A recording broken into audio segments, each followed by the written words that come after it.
Well, these are certainly the cleanest steps on Madison Avenue. That's how Mr. Day wants them kept.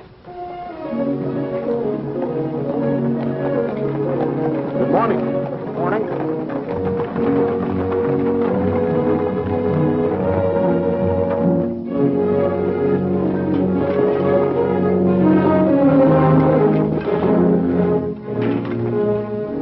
You're new here, aren't you? Just this morning.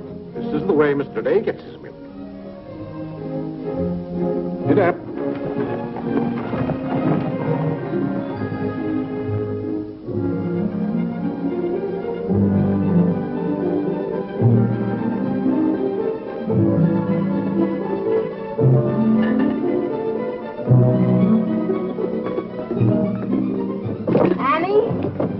Be careful of this dish, you could burn your hands.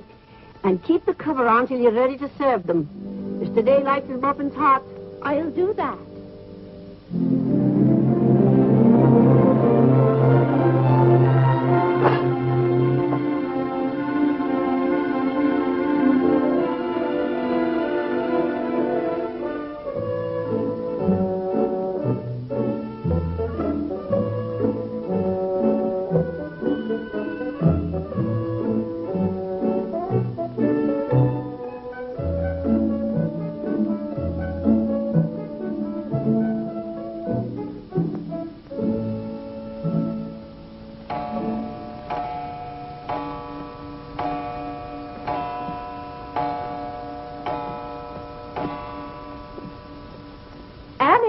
Is the table set for breakfast? Yes, ma'am.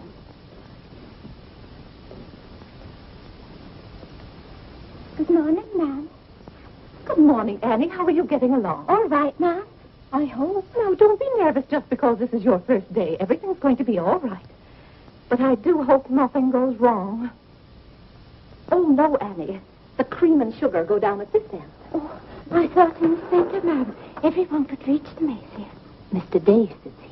Oh, excuse me. I didn't know where to place the napkins, ma'am. You can tell by the rings. The boys have their initials. C for Clarence. He sits here. J for John. Here. W for Whitney. He sits over there, next to his father. Yes. And the one with the little dog on it is Harlan's, of course. He's the baby. This narrow, plain one is mine.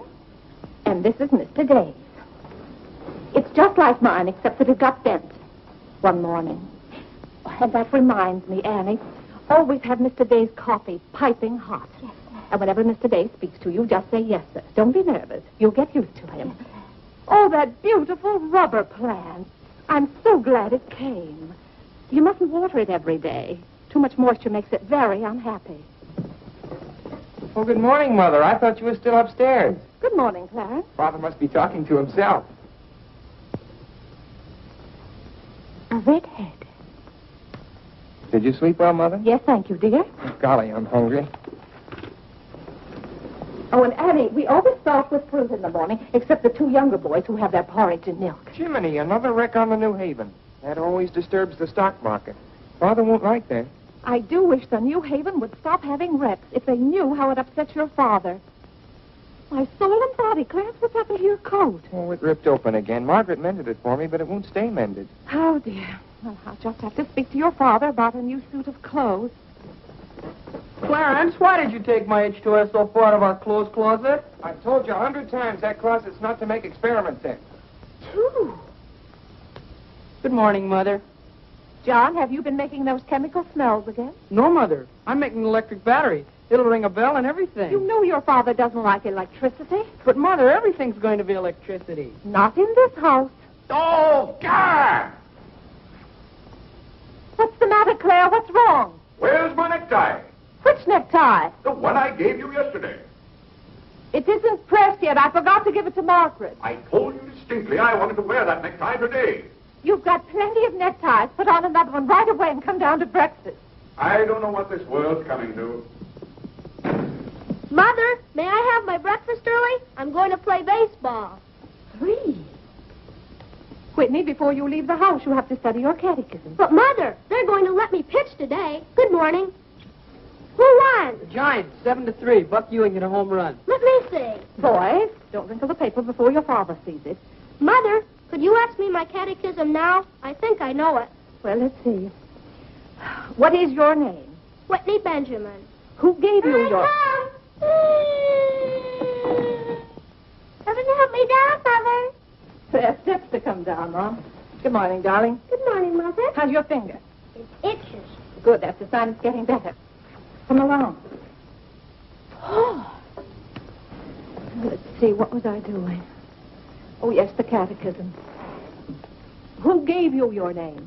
My sponsors in baptism, wherein I was made a member of Christ, the child of God, and an inheritor of the kingdom of heaven. Mother, if I hadn't been baptized, wouldn't I have any name? Not in the sight of the church. What did your sponsors then for you? They did promise and vow 3 things in my name. First, that I should renounce the devil and all his works, the wrongful vanity of this wicked world, and all his sinful lusts of the flesh. And secondly, that I believe all the articles of the Christian faith. And thirdly, that I should keep God's holy will and commandments, and walk in the same all the days of my... Good morning, boys. Good morning. Good morning. Morning, Father. Father. Morning, Vinny. Have a good night? Yes, thank you, Claire. Good. Sit down, boys. What's that thing doing in here? Claire, that's our new rubber plant. Place for rubber plants is on the equator. Take that object out, Catherine. You're not Catherine? No, sir. Good. Never liked Catherine anyway. Thank you, sir. Put it somewhere else, Annie, but not too near a window. Sit down, Harlan. Thank you, dear.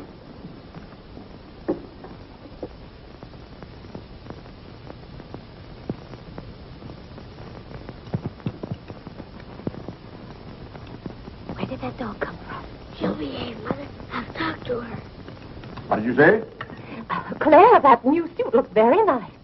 Blasted tight. You put on a little weight, dear. Well, I weigh just the same as I always have. Well, Clarence has just managed to ruin the only decent suit he has. I'm sorry, but I'm afraid he'll need a new suit of clothes.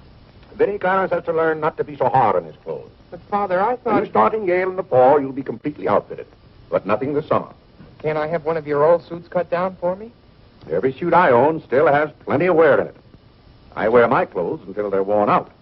Well, if you want your clothes worn out, Clarence can wear them out much faster than you can. Yes, and, Father, you never get a chance to wear yours out. Every time you get a new batch of clothes, Mother sends the old ones to the missionary barrel. I guess I'm just as good as any old missionary. Clarence, before you compare yourself to a missionary, remember the sacrifices they make. Oh, I don't know, Vinny. I think my clothes would look better on Clarence than on some Hottentot. Have that dark sack suit of mine cut down to fit you. Oh, thank you, Father. One of Father's suits. Thank you, sir. In return for that, Clarence, I want you to practice more often on your violin. Whitney, don't eat so fast. Well, Father, I'm going to pitch today. But before I go, I have to study my catechism. What do you bother with that for? Because if he doesn't know his catechism, he can't be confirmed. But Vinny, Whitney's going to pitch today. He can be confirmed any old time. Claire, sometimes it seems to me you don't care whether your children get to heaven or not. Oh, Whitney will get to heaven all right. I'll be there before you are, Whitney. I'll see that you get in. And Whitney, when we get to heaven, we'll organize a baseball team of our own. Good. It's just like you to try and run things up there. Yeah, from all I've heard about heaven, it seems to be a pretty unbusinesslike place. They could probably use a good man like me. What makes you so sure they'll let you into heaven? Well, if they don't, I'll certainly raise that devil of a row. Claire, I do hope you'll behave when you get to heaven. Now, Vinny. Vinny, how many times have I asked you not to engage a maid who doesn't know how to serve properly? Claire, can't you see she's new and doing her best? How can I serve myself when she's holding that platter over my head? Hold it lower, Annie. What became of the one we had yesterday? I don't know why you can't keep a maid. Oh, you don't. Why on earth can't you run your house the way I run my office? All I want is service.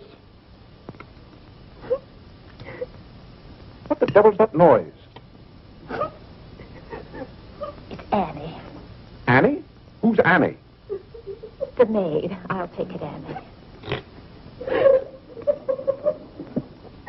Claire, aren't you ashamed of yourself? What have I done now? You made her cry speaking to her the way you did. I never said a word to her. I was addressing myself to you. I do wish you'd be more careful. It's hard enough to keep a maid, and the uniforms just fit this one.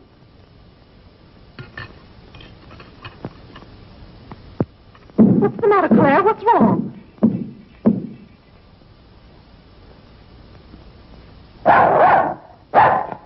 What in the name of... Well, where did you come from? Who do you belong to? She's mine, Father. Her name is Princess. Looks more like a prince to me. What's wanted? Margaret, this bacon's good. Oh, Well, it's good. yes, sir. Harlan, how's that finger? Come here, let me see it. Yes, Mom. Ah, yes, that's healing nicely. I guess you'll know the next time that cats don't like to be hugged. It's all right to stroke them, but don't squeeze them. Now go back and finish your oatmeal. I don't like oatmeal. Go on and finish it. It's good for you. But I don't like it. I'll tell you what you like and what you don't like. You're not old enough to know about such things. You've no business not to like oatmeal. It's good. I hate it. That's enough. We won't discuss it. Eat that oatmeal at once.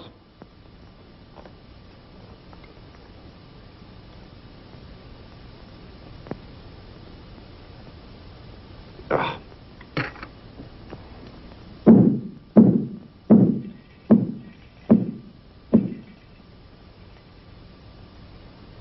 John, that letter's for your mother. I finished my oatmeal, Father. May I be excused? Yes, Whitney, you may go. It's a good game. I will. Whitney? Yes, Mother. My catechism. Never mind this morning, darling. Run along. Thank you, Mother. What's wanted? Margaret, what is this? Coffee, sir. It is not coffee. You couldn't possibly take water and coffee beans and arrive at that. It's slops, that's what it is. Slops. Take it away. I come down to this table every morning hungry. Well, if you're hungry, Claire, why aren't you eating your breakfast? I am. Aunt Judith wants me to come up and visit her. Now, Vinny, I want no more relatives in this house. We are going to live here by ourselves, in peace and comfort.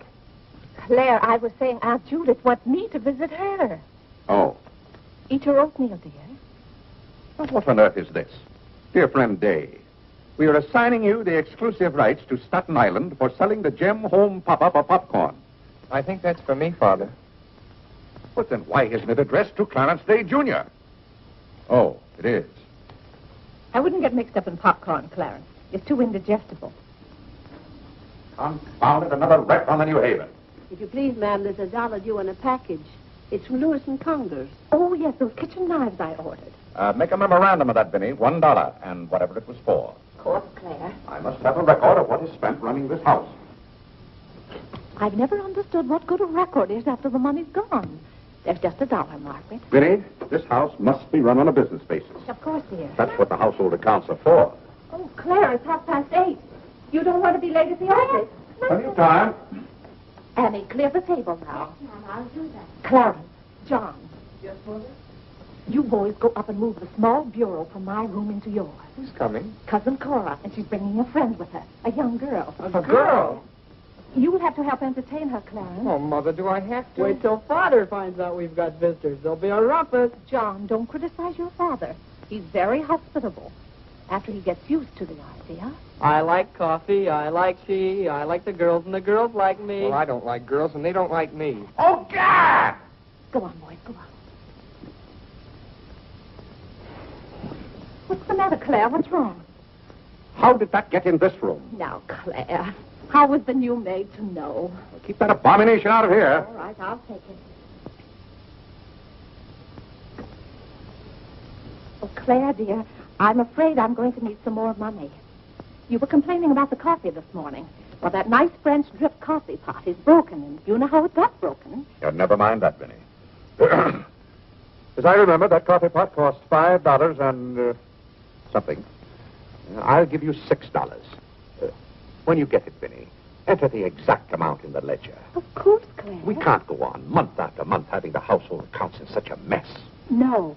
And I thought of a system that will make my bookkeeping perfect. Well, I'm certainly relieved to hear that. All we have to do is open charge accounts everywhere. And the stores will do my bookkeeping for me. Now, wait a minute, Minnie. Then, when the bills come in, you'd know exactly where your money had gone. Yes, I certainly would. Minnie, we get enough bills as it is. Claire, dear, don't you hate those arguments we have every month? I certainly do. Not to have those, I should think, would be worth something to you. Well, I'll open an account at Lewis and Conger's and one at McCreary's to start with. Thank you, Claire. We'll see how it works out. Thank you. Oh, the rector's coming to tea today. The rector? Well, I'm glad you warned me. I'll go to the club. Don't expect me home until dinner time. Claire, dear, I do wish you'd take a little more interest in the church. Getting me into heaven is your business, Minnie. If there's anything wrong with my ticket when I get there, you can fix it up. Everybody loves you so much, I'm sure God must too. I'll do my best, Claire. It wouldn't be heaven without you.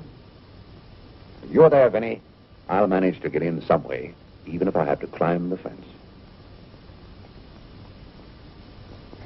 Sweet Marie, come to me, sweet Marie. Margaret! Margaret! Oh, yeah! What's the matter, Claire? What's wrong? Why did God make so many dumb fools and Democrats? Oh, politics. Yes, but it's taking the bread out of our mouths. Huh. Honest Hugh Grant. Honest. Bah. Fine mayor you've turned out to be. If you can't run this city without raising taxes every 5 minutes, you'd better get out. Let someone who can. Richard Coker's running in this town, and you're just his cat's paw. Tell me this. Are these increased taxes going into public improvements, or are they going into graft? Answer me that honestly, if you can, Mr. Honest Hugh Grant. You can't. I thought so. Bah. You were elected to office on the promise that you would put an end to all this thievery and corruption. Have you put an end to it? No. You've encouraged it. Every day there's some new raid on the public treasury. If you don't stop plundering the pocketbooks of the good citizens of New York, we're going to throw you and your boodle board of aldermen out of office. I'm warning you for the last time. Robbery. That's what it is. Highway robbery. Annie. If Annie. you think we're going to submit to this... Take this fresh cup of coffee into Mr. Day. Tell you, sir. But Mr. Dale's Real got a estate owners visitor. of New York City are not going to tolerate these conditions any Nonsense. longer. Run along, you know. We pay you a good round sum to watch after our interests, and all we get is inefficiency. I know you're an nincompoop, and I strongly suspect you of being a scalawag. You're not going to escape your legal responsibilities. Legal responsibilities? By gad, I mean criminal responsibilities. Don't think for 1 minute we're going to let you escape. We're going to throw you into jail.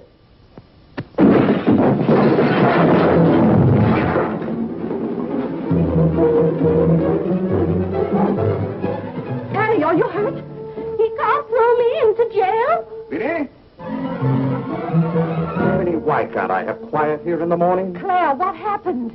It sounded to me as though that maid dropped a whole tray of dishes. Yes, but what did you say to her? Say to her? I haven't seen her since breakfast. I've got to get to the office. Oh, yes, Claire, you don't want to be late. I'll be home in plenty of time for dinner. Why don't we have chicken fricassee tonight? Well, Claire, chicken's gone up. It's 8 cents a pound.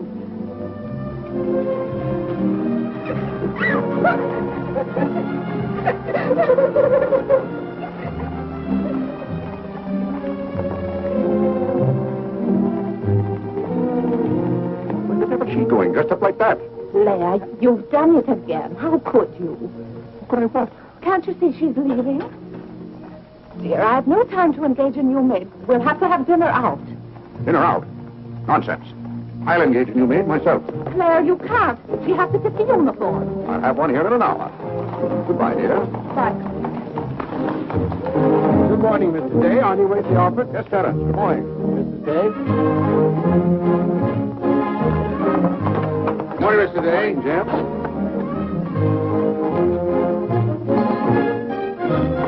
Get here.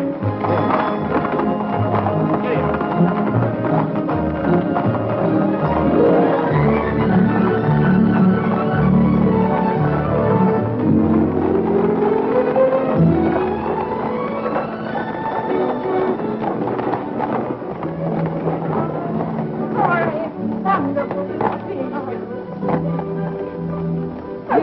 I declare you're getting younger and prettier every year. Oh, this is Mary Skinner. Aunt Skinner's daughter. My goodness, I never would have known you. Just leave your things out here and come right on in. I heard my father talk so much about you, Mrs. Skinner. Did he tell you how he used to dip my pigtails in the inkwell at school? What's the news in Pleasantville, Cora? Oh, Vinny, I have so much to tell you. We wrote you that Aunt Carrie broke her hip. Yes. That was the night that Robert Ingersoll lectured. Of course, she couldn't get there, but it was a good thing for Mr. Ingersoll she didn't. How do you do, Cousin Cora? Oh, Clarence. My. No, Cora, this is John.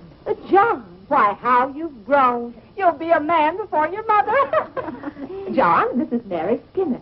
How do you do? How do you do? Vinny, everybody in Pleasantville sends their love. Grandpa Everett, Cousin Edith, Aunt Hattie, the Taylors. Oh, just everybody. Cora, how is Grandpa Everett? Oh, he hasn't been at all well. You know he only has one kidney, and that's floating. How do you do, Cousin Cora? I'm glad to see you. This can't be Clarence. Yes, it is. My. My goodness, every time I see you boys, you grow another foot. Let's see, you're going to St. Paul's now, aren't you? St. Paul's? I was through with St. Paul's long ago. I'm starting in Yale this fall. Yale? Oh, Mary, this is Clarence, Mary Skinner. How do you do? Oh, this is Mary's first trip to New York. Yes, it is. It's her first trip. We'll have to show Mary around. Oh, I tell you, I'll ask Mr. Day to take us all to Delmonico's for dinner tonight. Delmonico's? Think of that, Mary. Delmonico's. And Cousin Clara's such a wonderful host. Well, I know you girls want to freshen up, so come upstairs. Clarence, get their bags. I've given you girls Clarence's room, but he didn't know about it until Now, this Vinny, morning. I don't want you to He hasn't moved his things out Don't you yet. bother about us. That's one minute. John, get their old bags. We just take care of ours. Oh, you play the violin. Well, I fool with her a little. You're just being modest. No, really, I play the piano. Not awfully well, but... Now, you're being modest. Do you ever play duets? Well, I haven't up to now. Neither have I. Up to now.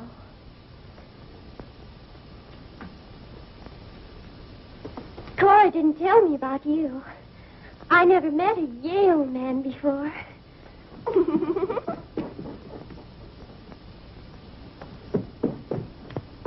What's happened to you? Nothing. I feel fine.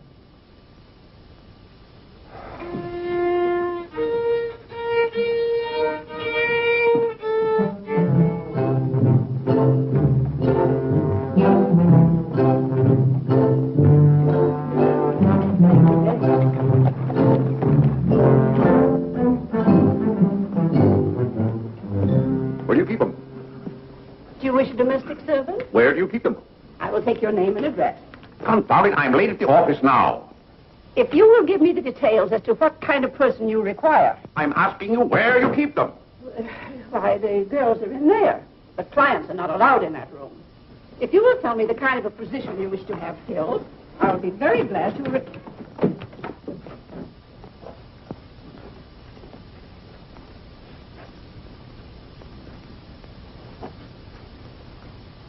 You stand up, please. Sir, this is quite against the rules. I must know what you want the girl for. I'll take that one. What's your name? Hilda, sir. Hilda, you go right over to 420 Madison Avenue. I will, sir. That's all, thank you. Sir, before I can let any girl go from this establishment, I must know the character of the home in which she will be employed. Madam, I am the character of my home.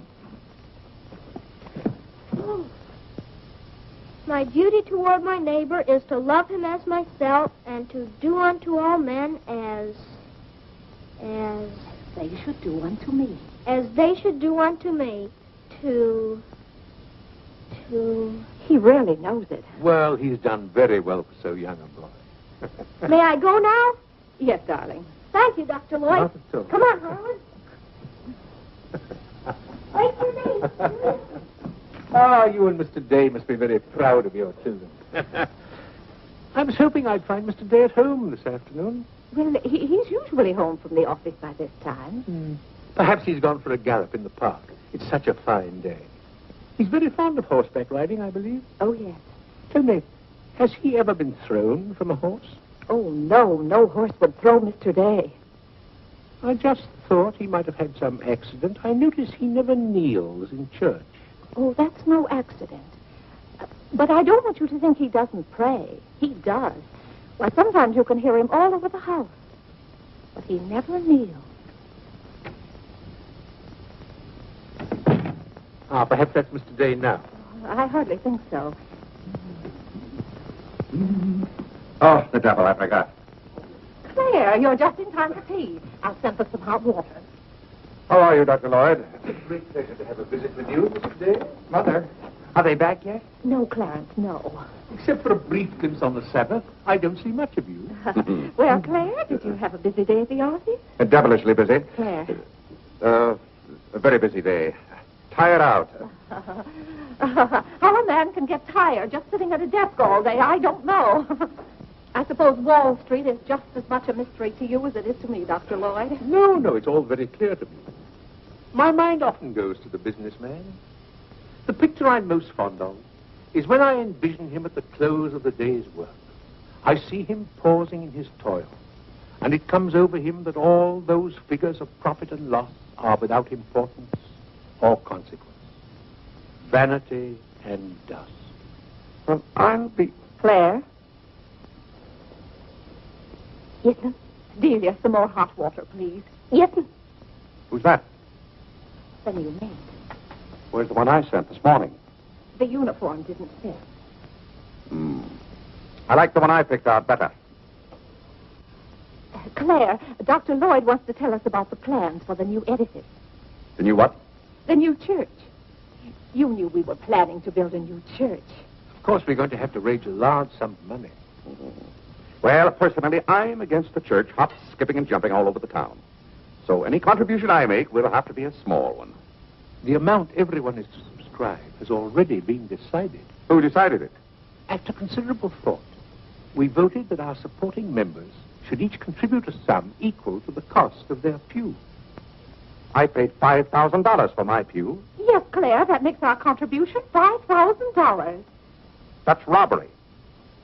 Do you know what that pew was worth today? $3,000. That's what the last one sold for. I've taken a dead loss of $2,000 on that pew already. Frank Baggs sold me that pew when the market was at its peak. He knew when to get out. And I'm warning you, Vinny, if the market ever goes up, I'm going to unload that pew. Clarence Day, how can you speak of the temple of the Lord as though it was something to be bought and sold on Wall Street? Now, Mrs. Day, your husband is a practical man. We've had to be practical about the new church. We have all the facts and figures. Oh? What's the property worth where we are now? Oh, let's see. Is it $40,000? I know the figure has a 4 in it. What's the new piece of property going to cost you? I think the figure I heard mentioned was $85,000. Or was it $185,000? Dr. Lloyd, you preach that someday we'll all have to answer to God. We shall indeed. Well, I hope God doesn't ask you any questions with figures in them. Mrs. Day is in the living room. Thank you. It's Cousin Cora. Hmm? She's passing through town. Oh. Well. Oh, hello. Hello. Hello. Thank you for helping me. Come, Mary. Oh, Vinny, what a day. We've been in every shop in town. Why, Cousin Claire. Cora, My. you're as welcome as the flowers in May. This is Mary Skinner, Mr. Day. How do you do? I've been telling Mary all about you. She's been dying to meet you. Well, Dr. Lloyd, I want you to meet my favorite cousin, Miss Cartwright. How do you do? And this is Mary Skinner, Miss Skinner, Dr. Lloyd. How do you do? How do you do? Well, it seems to be a family reunion. I'll just run along. goodbye, Dr. Lloyd. Goodbye, Miss Carter. Goodbye. Goodbye. Oh, Clarence, you haven't said how do you do to Dr. Lloyd. Goodbye, Dr. Lloyd. Goodbye, everybody. I'll go to the door with you, Dr. Thank you, Lloyd. and thank you so much for tea. Those muffins were delicious. Who did you say this pretty little girl is? She's Ed Skinner's daughter. This is Mary's first trip to New York. Oh, sit down, sit down. Have some tea. We had tea downtown. Oh, never mind then. Delia, sit down, sit down. Even if you have had tea, you can stay and visit for a while. As a matter of fact, why don't you both stay to dinner? That's all arranged, Claire. Cora and Mary are going to have dinner with us. Fine, fine. Of course, you just have to take potluck. Well, I'd hardly call it pot. Claire, did you know the girls are going to visit Aunt Judith in Springfield for a whole month? Fine. Now, how long are you going to be in New York, Cora? All week. Splendid. We'd hope to see something of you. Well, you certainly will. Cora, did you find anything you wanted in the shop? Oh, I can't wait to show you. Oh, but I'm afraid some of these packages can't be opened in front of Cousin Claire. Shall I leave the room?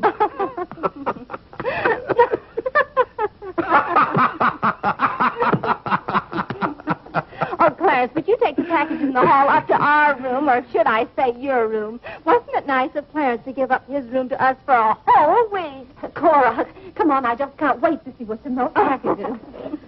Well, we'll be back soon. Vinny, I wish to speak to you before you go upstairs. I'll be down in just a minute, Claire. I wish to speak to you now. I'll be up in just a minute, Cora. It's all right, Vinny. Come along, Mary. Are those two women encamped in our house? Now, Claire. Answer me, Vinny. Now, Claire, you know... Answer me. Just a minute. Clarence.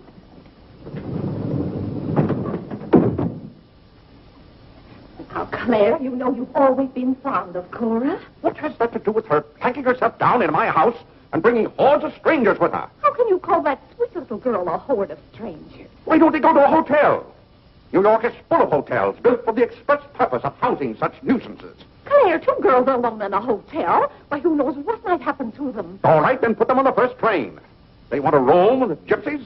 Lend them a hand. Keep them roaming. But, Claire, they're just staying in that little room of Clarence's. The trouble is they don't stay there. They stay in the bathroom. Every time I want to take my bath, it's full of giggling females, washing their hair. I tell you, I won't have it. Send them to a hotel. I'll pay the bill gladly, but get them out of here. Father, I'm afraid they can hear you upstairs. Then keep those doors closed. Clarence, you open those doors. Open them all the way. Now, Claire, you be quiet and behave yourself. They're here, and they're going to stay here. That's enough, Vinny. I want no more of this argument.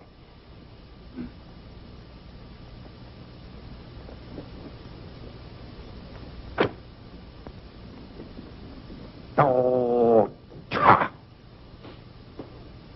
what I don't understand is why this swarm of locusts always descends on us without any warning. Oh, thunder.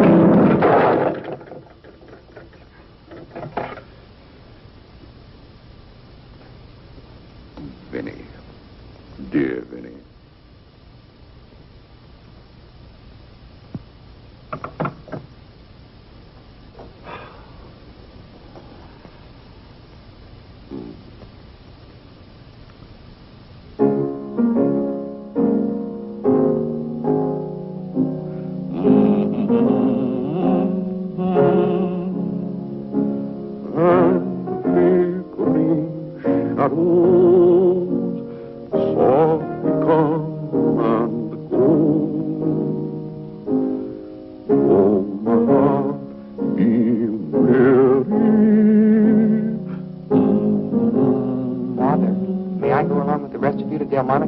What's that, Delmonico's? You're taking Mother, Cousin Cora, and Miss Skinner to Delmonico's for dinner tonight.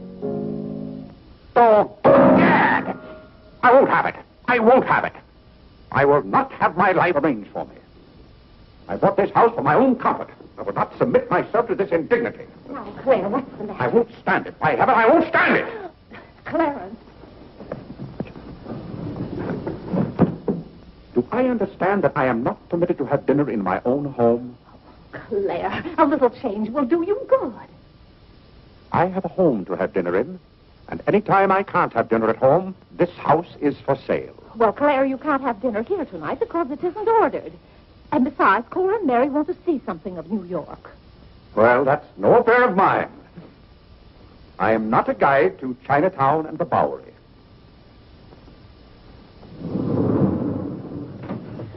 Mr. Day, I just love your house. I could live here forever.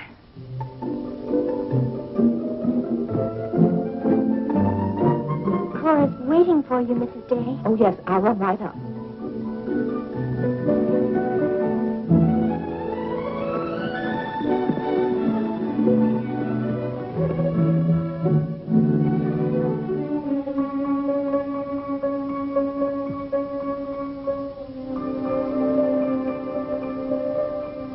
I'm glad you like our house, Miss Skinner.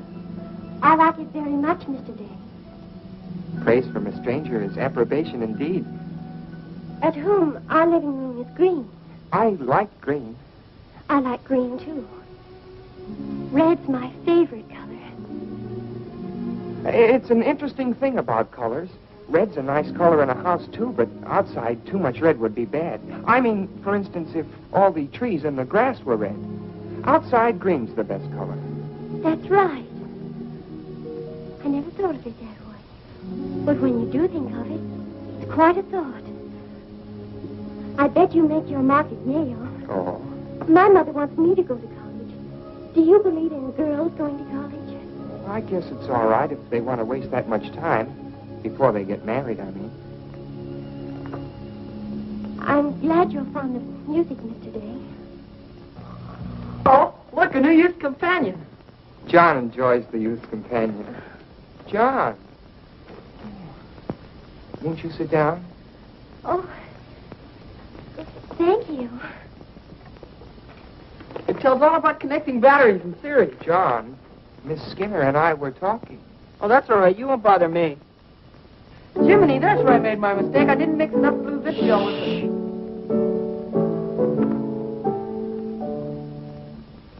Oh, don't stop. Can you play that? I'm afraid not. Can you play Sweet Genevieve? That's my favorite. Not without my music. Hymns are nice, don't you think? I like this one.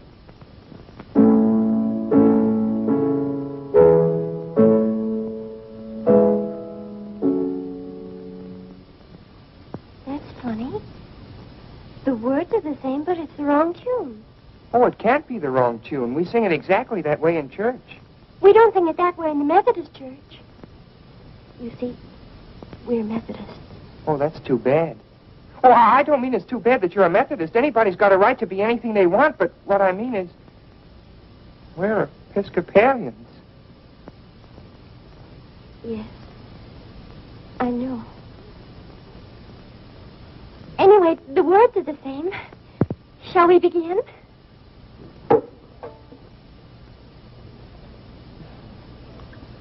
Now.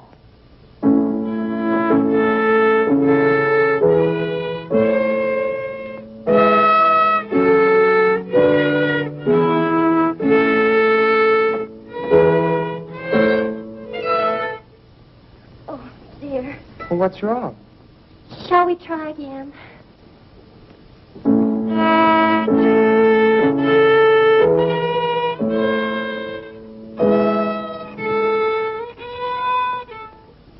It must be my fault. Oh, no, it's my fault. No, you're the Episcopalian.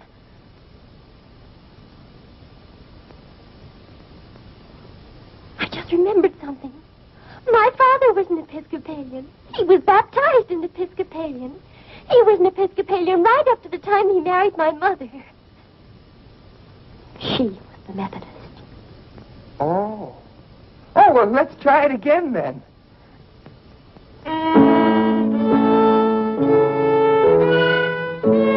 Well, Clarence, if you're going to Delmonico's with us, you'd better get dressed. Am I going to? Jiminy. Thank you, Father. Be ready in just a minute, Mother. Minnie, that young lady looks about the same age you were when I came out to Pleasantville to rescue you. Rescue me? You came out there to talk me into marrying you. It worked out just the same.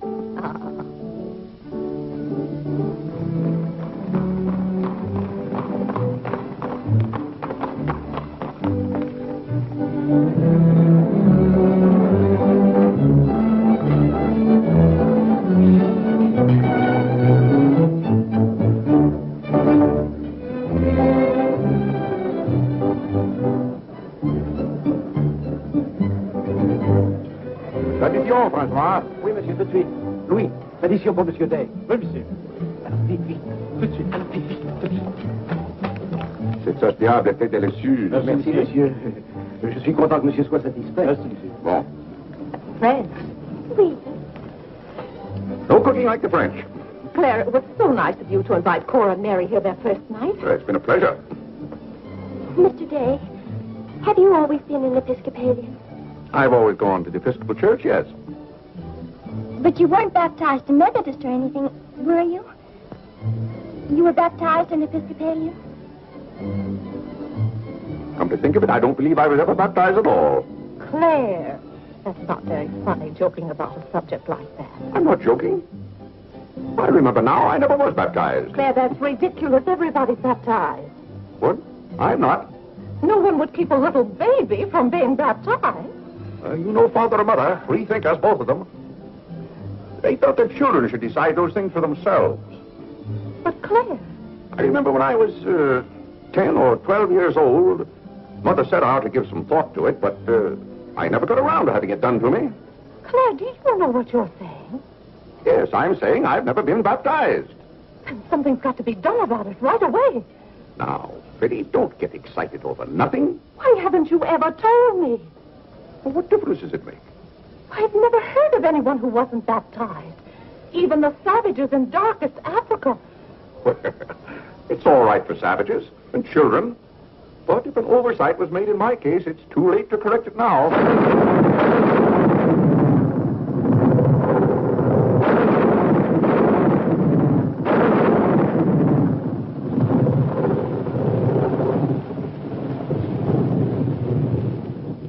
But if you're not baptized, you're not a Christian. Why, confound it, of course I'm a Christian. A mighty good Christian, too. A lot better Christian than those psalm singers in church. But you can't be if you won't be baptized. I won't be baptized, and I will be a Christian. I'll be a Christian in my own way. Claire, don't you want to meet us all in heaven? Of course. And I'm going to. But you can't go to heaven if you're not baptized. Ah, that's a lot of falderall. Clarence Day, don't you blaspheme like that. You're coming to church with me before you go to the office in the morning and be baptized then and there. Benny, don't be ridiculous. If you think I'm going to stand there and let Dr. Lloyd splash water on me at my age, you're mistaken. No, I'm sleepy. Good night, Benny.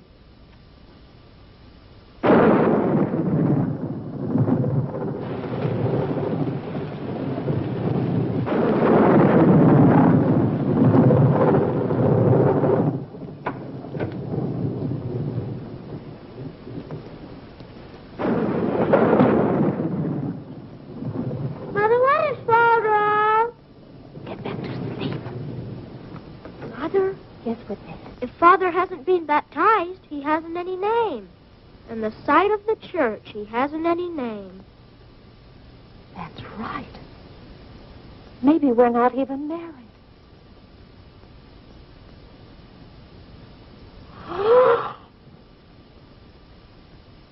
We, thine unworthy servants, do give thee most humble and hearty thanks for all thy goodness and loving kindness to us and to all men. We bless thee for our creation, preservation, and all the blessings of this life. But above all, for thine inestimable love in the redemption of the world by our Lord Jesus Christ. For the means of grace, for the hope of glory. And we beseech thee, give us that due sense of all thy mercies, that our hearts may be unfeignedly thankful. And that we show forth our praise, not only with our lips, by giving up ourselves to thy service, and by walking before thee in holiness and majesty all our days. Through Jesus Christ our Lord, to whom, with thee, and the Holy Ghost, be all honor and glory, world without end. Amen. The grace of our Lord Jesus Christ, and the love of God, and the fellowship of the Holy Ghost, be with us all evermore. Amen. Amen.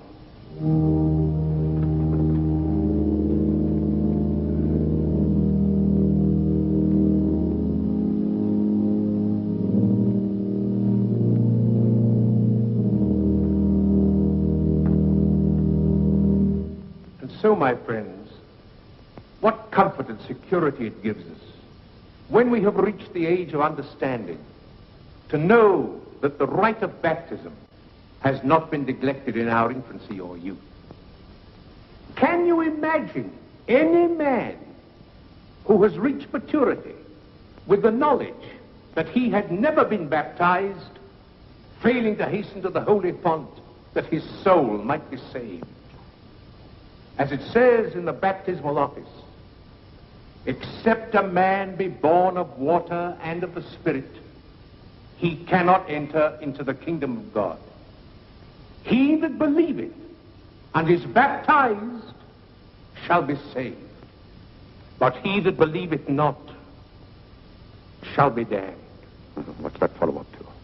It can't be. Which also showeth us the great benefit we reap thereby.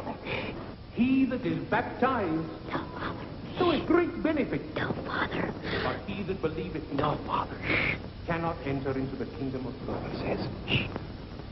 For the promise is to you, to your children. Doubt ye not, therefore, but earnestly believe.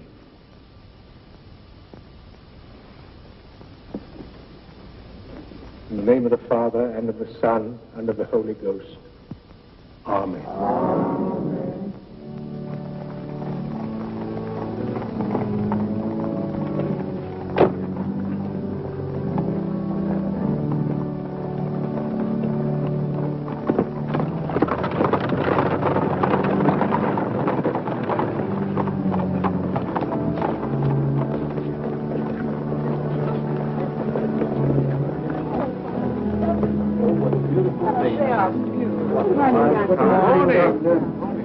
This is William Tyler Wickersham. And this is Wilhelmina Eugenia Wickersham. What a lovely day for them to be baptized. The happiest day of my life.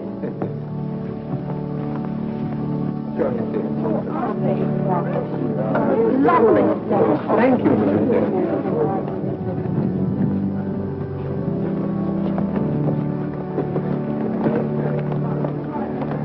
Claire, you know I didn't ask Dr. Lloyd to do that. You must have said something. Well, I had to find out from him if we were really married. I am married and I'm not baptized. And as far as I'm concerned, the whole congregation can know it. They certainly know it now. That suits me.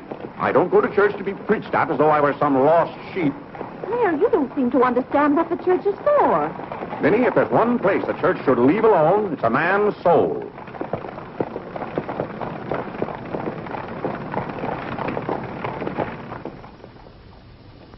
Well, he's going to be baptized, Cora. You mark my word. I just couldn't go to heaven without Claire. Why, I get lonesome for him even when I go to Ohio. It's awfully hard on a woman to love a man like Claire so much. Oh, men are so aggravating. They take everything for granted. They certainly do. You know, I don't believe Claire has come right out and told me he loves me since we've been married. Of course, I know he does because I keep reminding him of it. You have to keep reminding them, Cora. Minnie, the table isn't set for dinner yet. I'll be back in a minute, Cora. We're having it after Cora and Mary go to the train. Their cab's coming at 1 o'clock. Cab? The horse cars go right past the door. But, Claire, they have those heavy bags. Cabs are a waste of money. Well, if dinner's going to be delayed, I'll work on this month's bills. What are they? Now, Claire, it isn't fair to go over the household accounts when you're hungry. Vinny, where are those bills?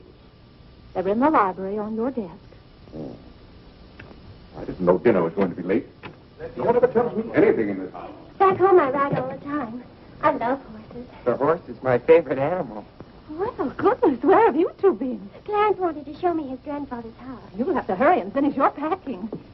It won't take me long. Can I help you pack? Clarence! Clarence? Why didn't you kneel in church today? I just couldn't. If it's because your father doesn't kneel, you must remember he wasn't brought up to kneel in church. But you were. Has it anything to do with Mary? I know she's a Methodist. Oh, no, Mother. Methodists kneel. Mary told me.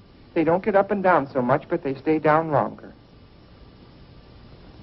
Clarence, you want to kneel, don't you? Oh, yes, I wanted to kneel today. I tried. You saw me try, but I just couldn't.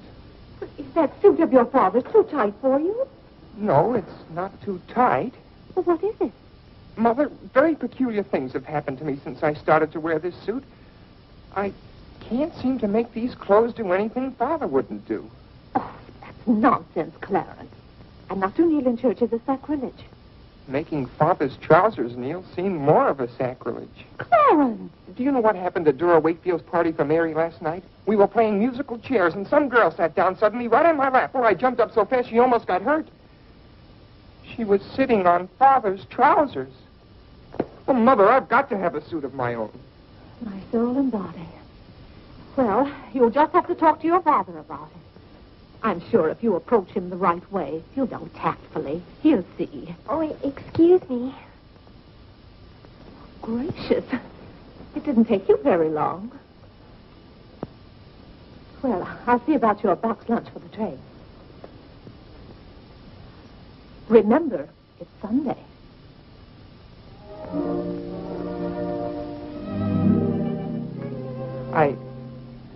I was hoping we could have a few minutes together before you left.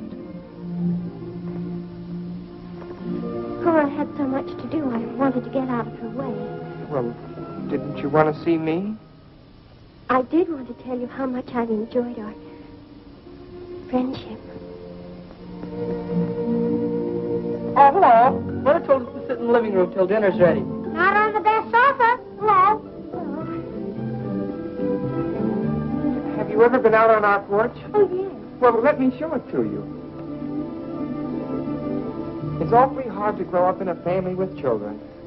My, I've never known a week to pass so quickly. Why, Yes? Yes? You're going to write me when you get to Springfield, aren't you? Of course. If you write me first. But you'll have something to write about, your trip and Aunt Judith and how things are in Springfield. You write me as soon as you get there. Maybe I'll be too busy. Maybe I won't have time. Well, you find the time. Let's not have any nonsense about that. You'll write me first and you'll do it right away, the first day. How do you know I'll take orders from you?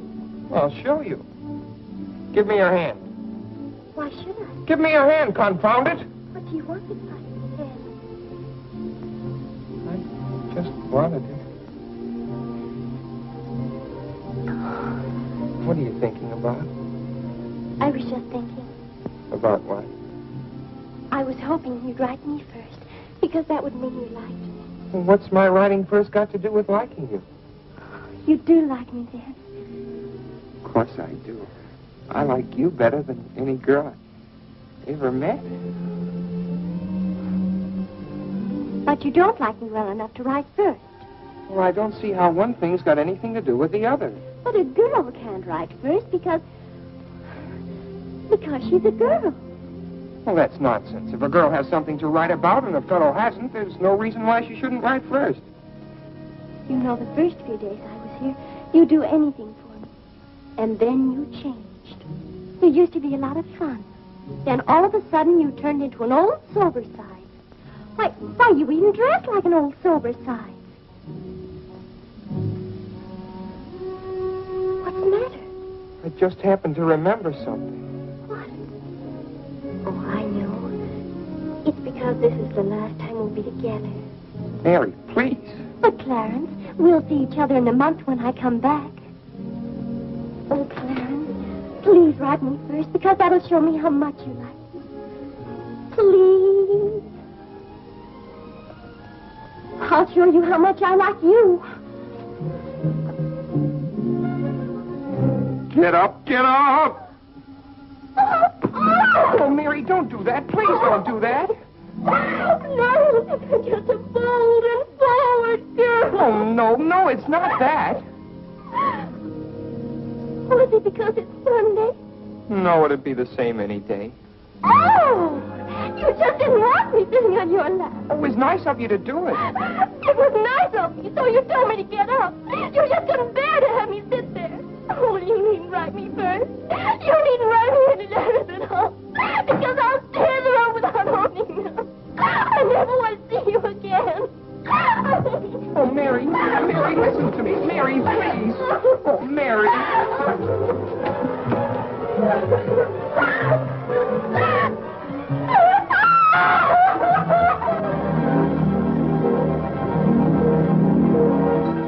Clarence! Yes, Father? That young lady's crying. She's in tears. What's the meaning of this? I'm sorry, Father. It's all my fault. Nonsense. What's that girl trying to do to you? Well, no, she wasn't. It was... Well, whatever the quarrel was about, Clarence, I'm glad you held your own. Father, I have to have a new suit of clothes. You've got to give me the money for it. Young man, do you realize that you're addressing your father? I'm sorry, Father. I apologize. But you don't know how important this is to me. A new suit of clothes is so important. Oh, why should... Clarence, has your need for a new suit of clothes anything to do with that young lady? Yes, Father. Oh, Clarence. Well, this comes as quite a shock to me. What does, Father? Well, you're being so grown up. Still, I might have known if you were going to college this fall. Yes, you're at the age when you'll be meeting girls. Clarence, there are things about women that I think you ought to know. Sit down.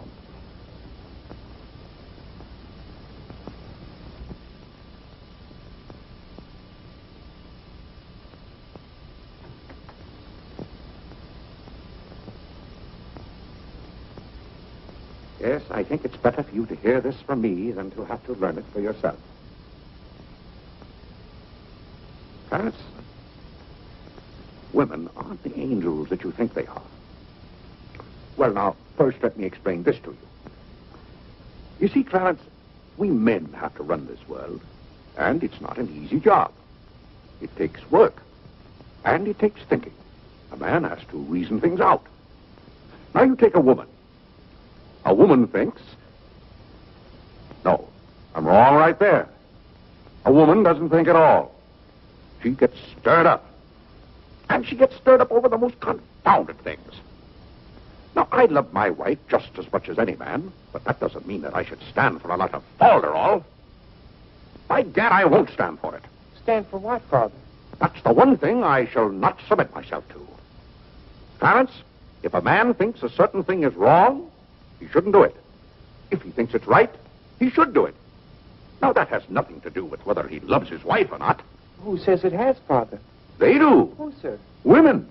They get stirred up. And then they try to get you stirred up, too. But don't you let them do it, Clarence. Don't you let them do it. Now, if you can keep reason and logic in the argument, well, a man can hold his own, of course. But if they can switch you, pretty soon the argument's about whether you love them or not. I swear I don't know how they do it. But don't you let them, Clarence. Don't you let them. I see what you mean so far, Father. If you don't watch yourself, love can make you do a lot of things you don't want to do. Exactly. But if you do watch out and know just how to handle women, then you'll be all right. All a man has to do is be firm. You know how sometimes I have to be firm with your mother. Yes, but Father, what can you do when they cry? Well, that's quite a question. You just have to make them understand that what you're doing is for their good. I see. Now, Clarence, you know all about women.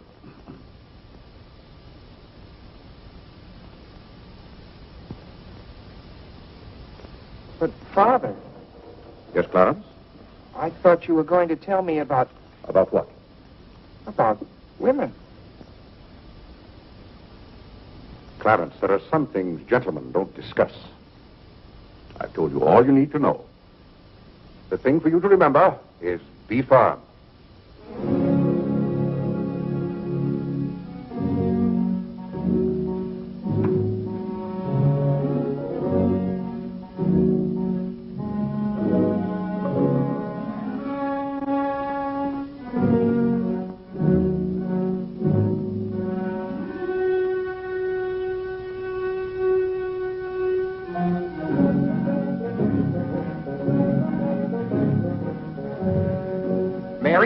When you get to Springfield, the very first thing you...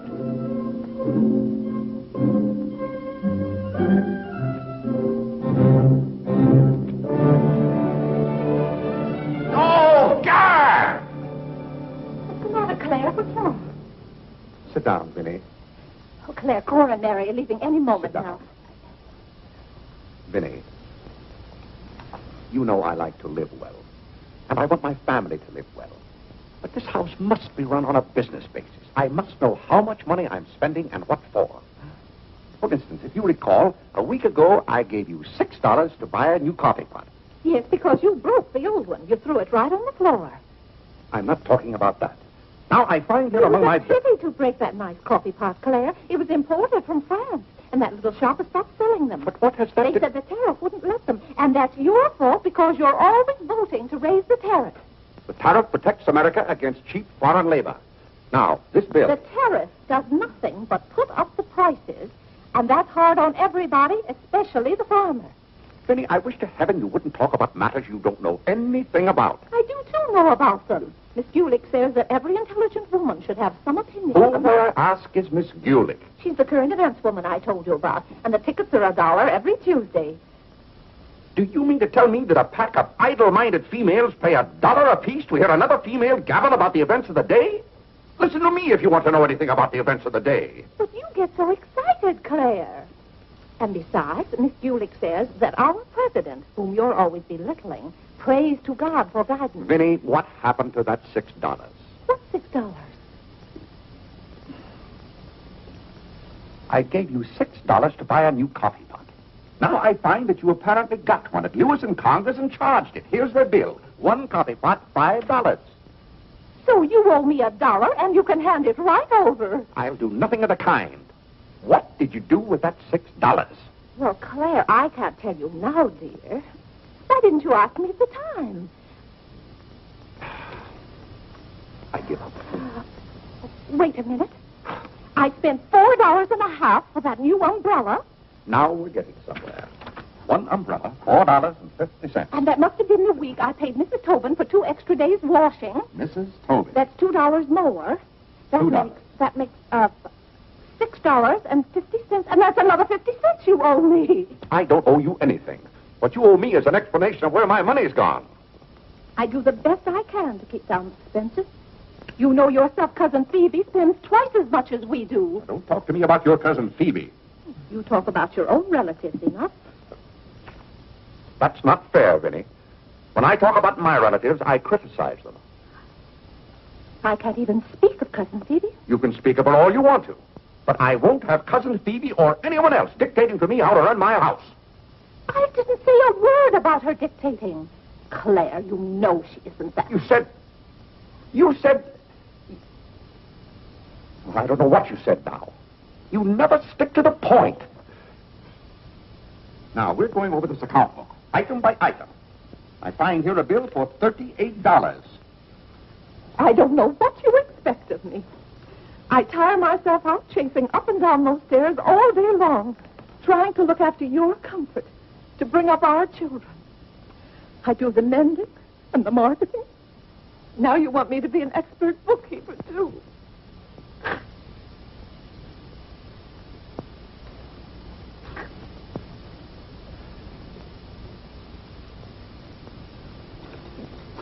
Vinny, I want to be reasonable, but can't you understand?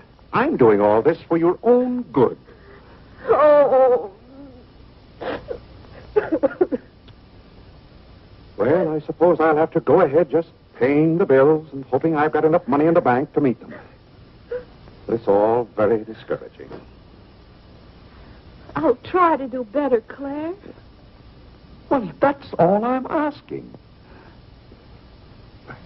Well, I'll make out the checks and sign them.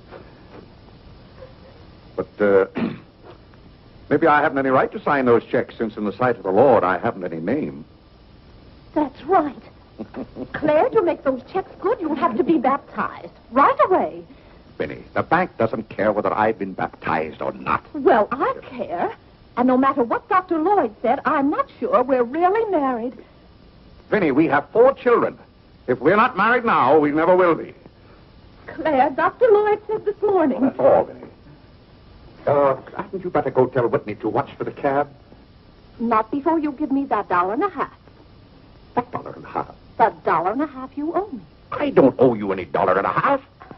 I gave you money to buy a coffee pot for me, and somehow it turned into an umbrella for you. But Clarence Day, what kind of man are you? Quibbling about $1.50 when your immortal soul is in danger. And what's more, All right. All right.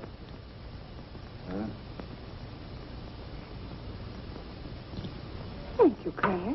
Now the accounts are all straight again.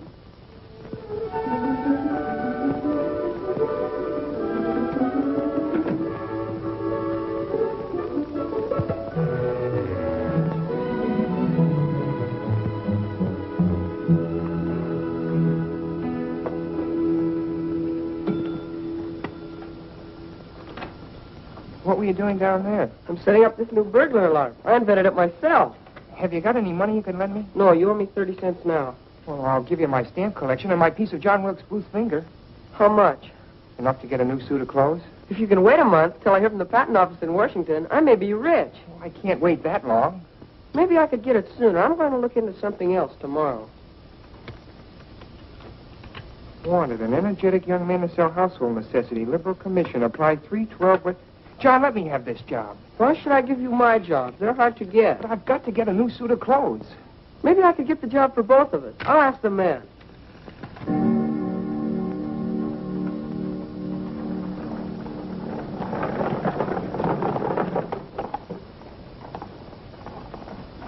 The cab's here, Father. Oh, thank you, Whitney. Vinny, Cora, the cab's here. John, go up and get their bags. Yes, sir. Here's the lunch for the train, sir. Take it out to the cab. Who's that one? It's Ellen. Delia left yesterday. I don't know where your mother finds them. Now, Vinny, don't you let Clara worry about us. We have plenty of time. Take the bags right on out, John. Yes, sir. Well, goodbye, Clarence. It was so nice to see you Goodbye, again. Cousin Cora. Goodbye, Whitney. Now, you be a good boy. Goodbye, Cousin Cora. Goodbye, Harlan. Goodbye. Keep out of mischief. Come along, everybody. Don't keep the cab waiting. Cabs cost money. If there's one thing Mr. Day can't stand, it's to keep a cab waiting. Any waiting to do, there's a waiting room at the Grand Central Depot just for that. Mary, aren't you even going to shake hands with me? I don't think I'd better. You may remember that when I get too close to you, you feel contaminated. Mary, you're going to write to me, aren't you? Are you going to write first? No, Mary. There are times when a man must be firm. Mary, Mother says you better hurry out before Father starts yelling. It's Sunday. Goodbye, John. I'm very happy to have made your acquaintance. Thank you. May I help you? No, thank you. Take care of yourself. Goodbye, Mr. Day. Goodbye, Mary. Goodbye, Mr. Day. I've had a wonderful time. Bye. Bye-bye. Goodbye.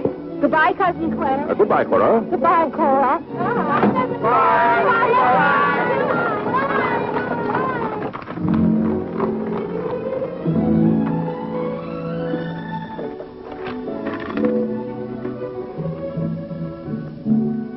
Dear Mary. My duty toward my neighbor is to love him as myself and to do to all men as I would they should do unto me. Has Father gone to the office yet? Come on, let's go to the ball field. I've got to guard this box till John comes back. It's his burglar alarm. It wouldn't work, so he fixed it. We're going to put it back in the dining room after Father goes to the office. Are there burglars around? Everywhere. Oh. To love, honor, and succor my father and my mother. Why do you have to learn that? Because if I don't, I'll go to hell. Father's going to hell. He is not. Yes, he is, because he isn't baptized. He'll go to hell and burn for 1,000 years. He won't. He won't. He'll be in a lake of fire and brimstone, and 1,000 devils with pitchforks will be poking at him. No, Mother, don't let the Father will hear you. No, I don't.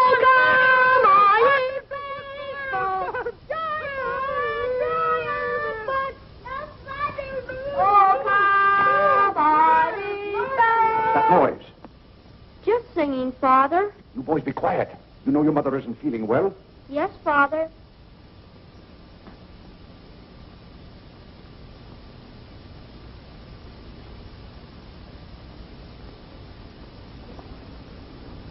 mother say? She says she doesn't want any breakfast. Now, why does your mother do that to me? You know, it just upsets my day when she doesn't come down to breakfast. A special delivery, sir. Thank you. John? Where's John this morning? Well, John had his breakfast early, Father, and went out to see about something. See about what? Well, John and I thought we'd work this summer and earn some money. Good. Work never hurt anyone. It's good for them.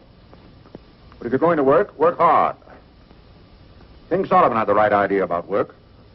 Whatever thy hand findeth to do, Solomon said, do thy doggonedest.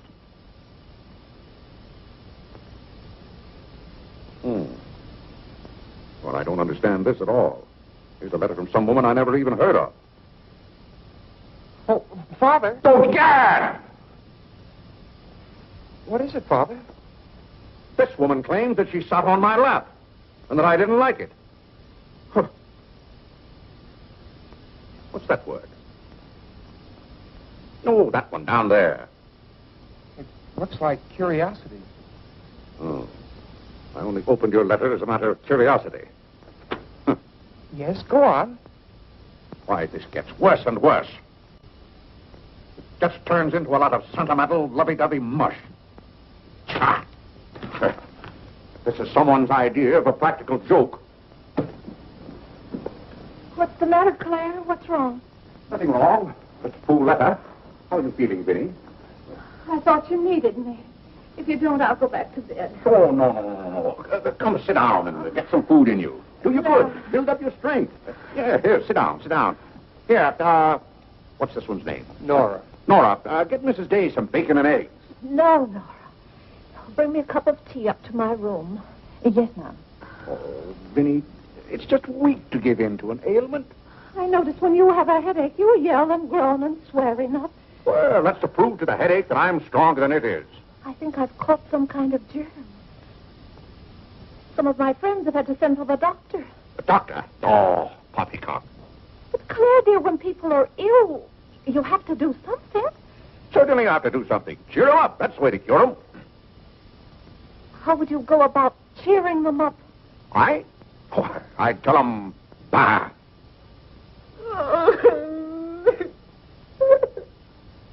What have I done now?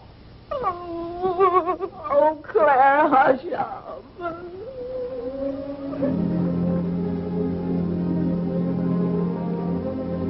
Hey, I didn't mean to upset you.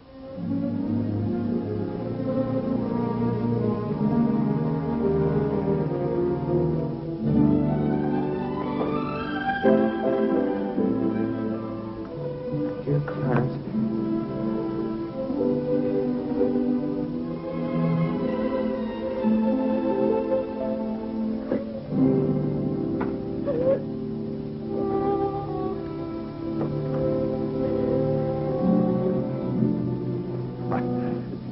I was just trying to help you. You know, when you take your bed, I have a confounded lonely time around here. So when I see you getting it into your head that you're not feeling well, I want to do something about it. Just because some of your friends have given into this, no reason why you should imagine you're ill. Claire, stop. Get out of this house. Go to your office.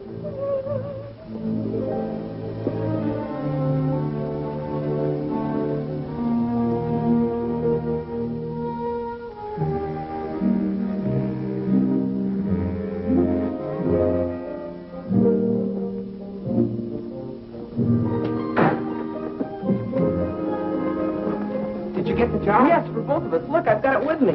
What is it? Medicine. Medicine. You took a job for us to go out and sell medicine? But it's wonderful medicine. Look what it cures. A sovereign cure for cold, cough, catarrh, asthma, quinsy, and sore throat. Poor digestion, summer complaint, colic, dyspepsia, heartburn, and shortness of breath. Lumbago, rheumatism, heart disease, giddiness, and women's complaints. Nervous prostration, St. Vitus dance, jaundice, la grippe, proud flesh, pink eye, seasickness, and pimples. It's made from a secret formula known only to Dr. Bartlett. We get 25 cents commission on every bottle we sell, and he's giving us the territory of all Manhattan Island. Well, lots of fathers and mothers' friends have some of those diseases. Let's start out by calling on them. Yes. Oh, what if they ask us if we use it at our house? Oh, yes, it would be better if we could say we did. Excuse me? Oh, is that the tea for Mrs. Day? Yes. Oh, I'll take it up to her. Thank you. Right away now, while it's hot. What's the matter with Mother? I don't know. She was just complaining. Say, it says here it's good for women's complaints. Here.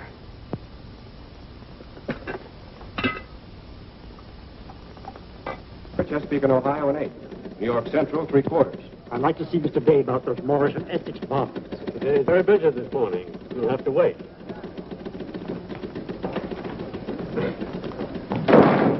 Where's Father? Well, Master Whitney, have you come to pay us a visit? Where's Father? He's busy in his office with a customer. Master Whitney! But, Mr. Day, the president of the firm has... Father, you have to come home right away. What's the meaning of this? Who sent you down here? Your mother? No, sir. Mother's ill. She's terribly ill. Did the doctor send you for me? No, sir. It was Margaret. Margaret? Margaret says you're to come home right away and no nonsense.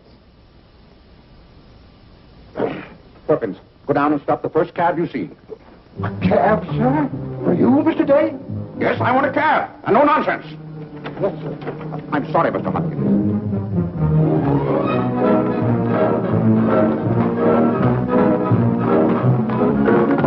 Confound you, can't you go any faster? All right. Here. Get up there, do you hear me? Get up!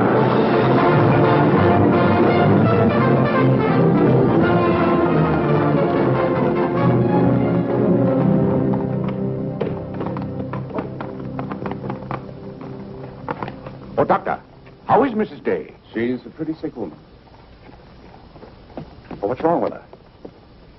Well, do you know or don't you? What did Mrs. Day have for breakfast this morning? Not a thing. I tried to get her to eat something, and she wouldn't. I can't understand it. Understand what? These violent attacks of nausea. It's almost as though she were poisoned.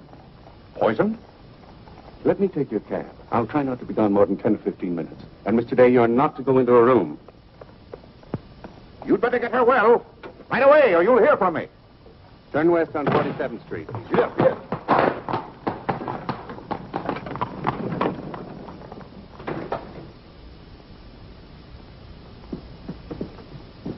How is Mother? I don't know. Well, she better be good and sick, or Father may be mad at me for getting him up here. Especially in a cab. Is your father come? Yes, just now. Where are you going, Margaret? I have to go for the minister.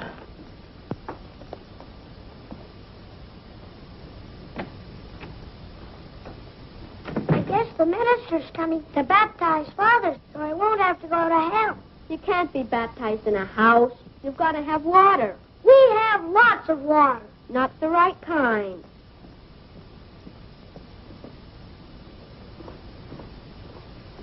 Is Mother better, Father? How can I tell? She wouldn't let me in the room with her. These confounded doctors never know what's the matter with anybody.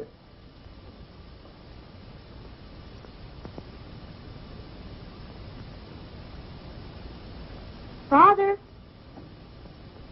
Yes? Mother's going to get well, isn't she? Of course she's going to get well. Father, may we come in? It's lonesome without Mother. Yes, it is Harlem. It's lonesome. Come in, boys.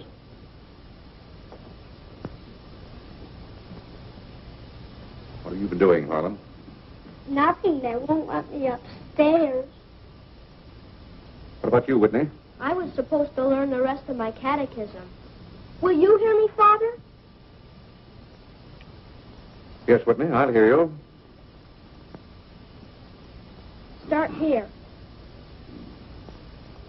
How many parts are there in a sacrament? 2. The outward visible sign and the inward spiritual grace. What is the outward visible sign or form in baptism? Water, wherein the person is baptized in the name of... You haven't been baptized, have you, Father? Whitney, what is the outward visible sign? Water, wherein the person You don't know it well enough, Whitney. You'd better go and study it some more. You want me to read to you, Harlan? Father, are they going to put you into hell? Whitney, take Harlan with you.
Everybody's sending for the doctors.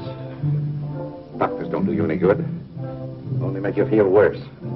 All poppycock. Who's ringing that bell? Stop that noise! Stop it, I say! What idiot's ringing that bell?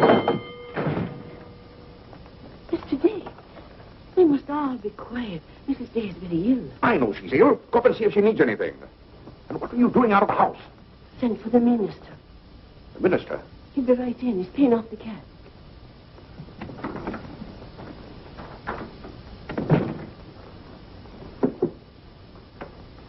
I was deeply shocked to learn the serious nature of Mrs. Day's illness. Will you take me up to her? She's resting now. She can't be disturbed. The doctor will be back in a minute. Mrs. Day has been a tower of strength in the parish. Everyone liked her so much. Yes, she was a fine woman. I wish to heaven you wouldn't talk about Mrs. Day as if she were dead.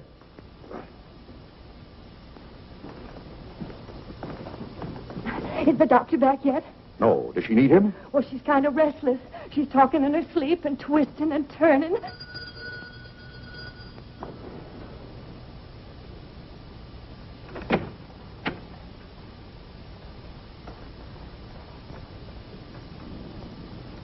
Well, Doctor, it seems to me that was a pretty long 10 minutes. See here, Mr. Day, if I'm to handle this case... How can you handle it if you're out of the house? Who is this? It's Dr. Summers. How do you do? I felt that Mrs. Day's condition warranted my getting Dr. Summers here as soon as possible for consultation. I hope that meets with your approval. Why, yes, of course. Anything that can be done. Upstairs, Doctor. Pardon.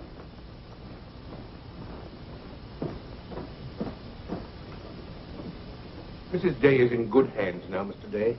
There's nothing you and I can do at the moment to help. Dr. Lloyd. Yes? There's something that's troubling Mrs. Day's mind. Oh? I think you know what I refer to. Yes. You mean the fact that you've never been baptized? Yes, I gathered that you knew about it from your sermon last Sunday. But let's not get angry. I think something had better be done about it. Yes, Mr. Day? When the doctors get through up there, I want you to talk to Mrs. Day. I want you to tell her something. Why, I'd be glad to. You're just the man to do it. She shouldn't be upset about this. I want you to tell her that my being baptized would just be a lot of confounded nonsense. But, Mr. Day... No, she'll take your word on a thing like that. And we both must do everything we can to help her now. But the solution is so simple. It would take only your consent to be baptized. That's out of the question. And I'm surprised that a grown man like you would suggest such a thing.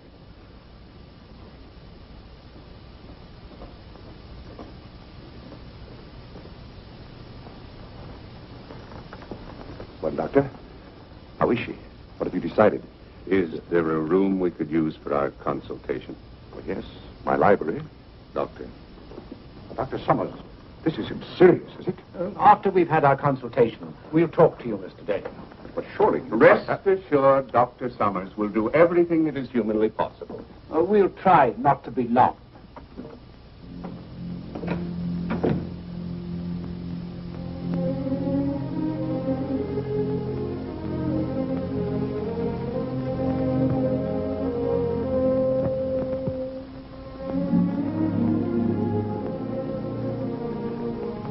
Tell me, this Dr. Summers, he's very highly thought of, isn't he? Oh, yes. Lavinia is seriously... If anyone could help her, he could. Don't you think? Very fine physician. But there is a greater help, ever present in the hour of need. Let us turn to him in prayer. Let us kneel and pray.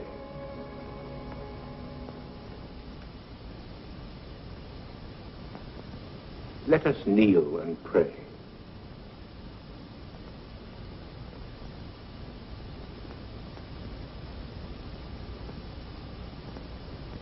O Lord, look down from heaven.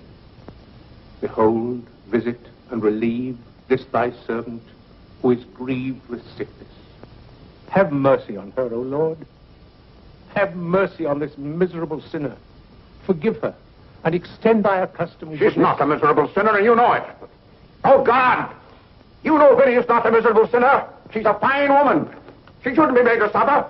It's got to stop, I tell you. It's got to stop. Have mercy, I say.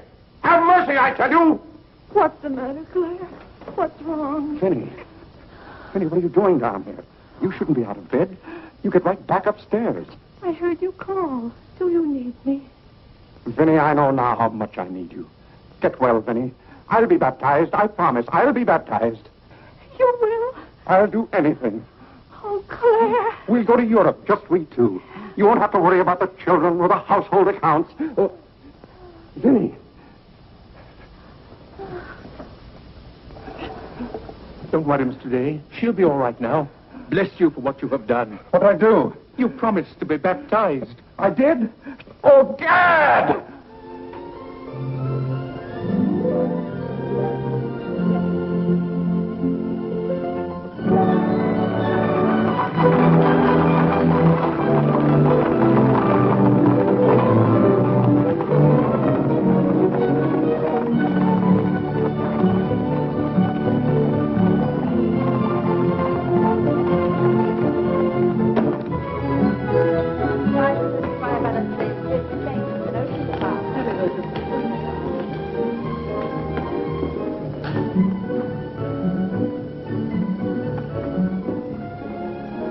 Isn't it drafty here, Mother? Shall I get your coat, Mother? The No, doctor said thank you. mustn't take cold. I'm quite comfortable, thank you. Come on now, let's stay together. Holland, don't you get lost again. Aren't the hats lovely this year? Ostrich feathers. You wouldn't wear that hat, would you, Mother? I think that's very pretty. I think they're all pretty. Oh, I do need some pink silk thread. Oh, isn't this applique beautiful? Just arrived from Paris, madam. It's charming. What are you looking for, Mother? Oh, I'm just shopping. I think I'll just take a plain one, but this is the very latest. We've only had them in a few days. Remember, Mother, this is your first day out. You mustn't get too tired. No, I'm saving myself, dear. I have to. Cousin Cora's coming tomorrow. She is? Does Father know about it? Not yet. Is Mary coming too? Yes, dear. Holland, don't touch things. I'll bet you knew it. No, honest, I Just didn't. like Father. Not tomorrow. This is the Aren't the sleeves a little long? Exactly It's right like across the yours. shoulders. Come on now, Holland. Now about Take my the hand. sleeve. Don't get lost again. Do we have any more of this material? Yes, we do. Sure, Thank that's you. why I need to touch things. This one is genuine imitation Dresden. The original design by Duryea. John, isn't this the darlingest thing? It's exactly what I've always wanted. How much is this lovely pug dog? $15, ma'am. $15? Gee whiz, Mother. We can buy a real-life bloodhound for $5. Oh, isn't he perfectly adorable? Oh, I shouldn't. I know I shouldn't. This is Dave. Oh, this is Whitehead. How nice to see you. Are you quite recovered? Almost. This is my first day out. We've missed you at the church. You remember Mr. Morley? How do you do, Mrs. How do you do? Mr. Morley preached the Sunday Dr. Lloyd was ill. Oh, yes. I can't tell you how much I enjoyed your sermon. Even my husband enjoyed your sermon. We've just come from the board meeting of the Foreign Mission. I'm taking Mr. Morley home to lunch. I had to drop in here to pick up a purchase. I won't be a minute. Is your parish in the city? Yes, it's on the outskirts. My church is in Audubon Park. Oh, way up there. Oh, are you acquainted in Audubon Park? No, I don't believe we know a soul there. Mr. Morley, would this be possible? My husband, Mr. Day. If we lower the collar, it'll be a very fine fit. You won't find a better suit of clothes in the city for $15. Oh, it's not the price. It's the money. Thank you for holding it for me. Welcome. Goodbye, Mrs. Day. I hope we meet again soon. Goodbye. It was very pleasant meeting you again. I think it was divine providence. I shall be delighted to be of service. Goodbye, Mr. Morley. Goodbye. May I work it? Oh, no, it's against the rules.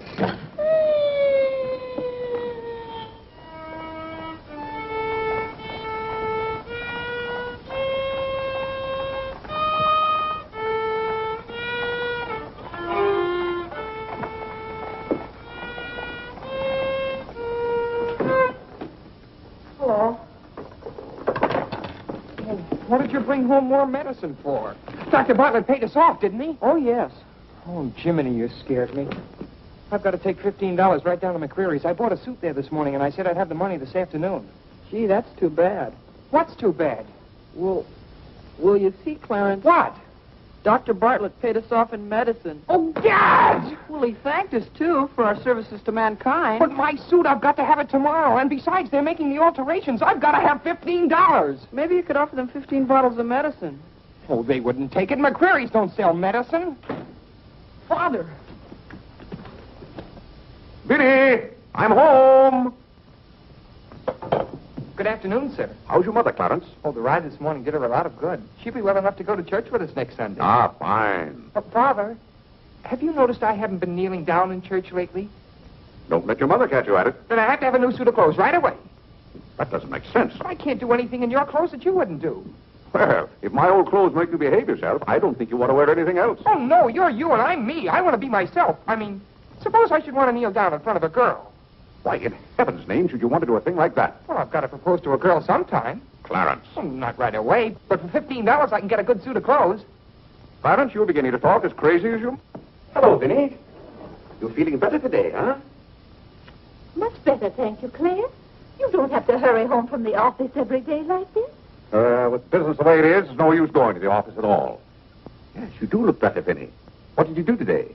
Well, I got a carriage and took the boys for a ride, and we stopped in at McCreary. And, oh, Claire, I've the most wonderful news for you. Who do you think I met? Mr. Morley. Morley? Never heard of him.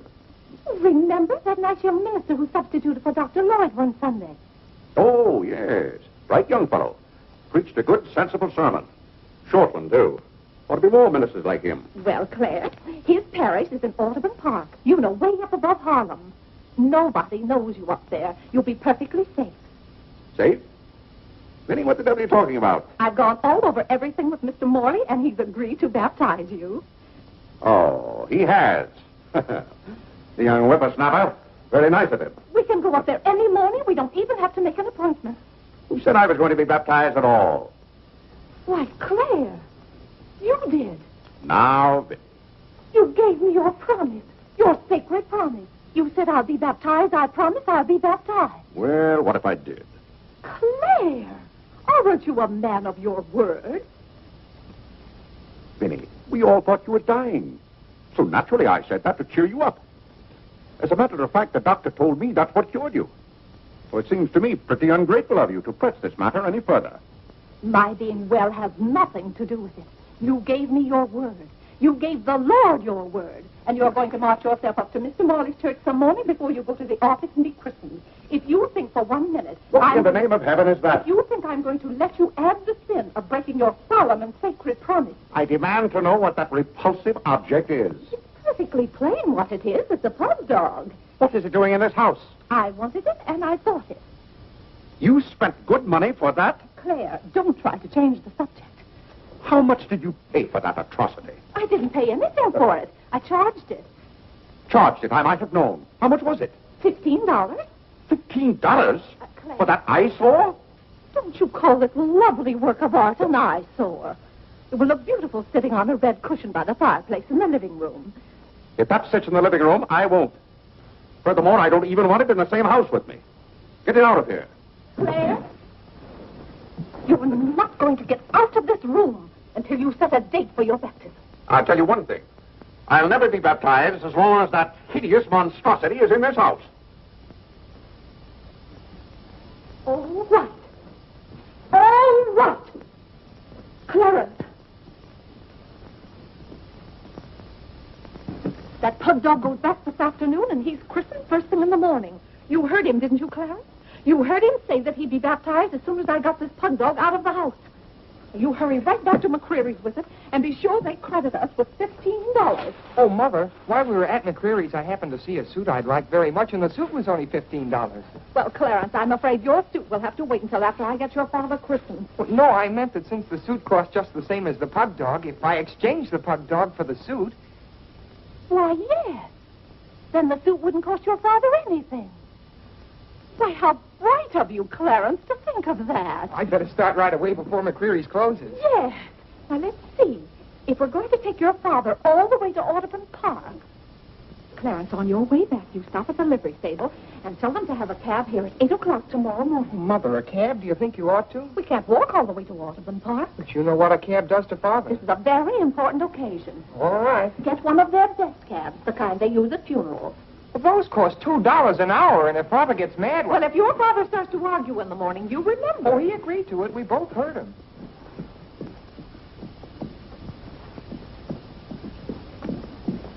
I hope you notice Clarence is returning the pug dog. Well, that's a sign you're getting your faculties back. Don't dawdle, Clarence.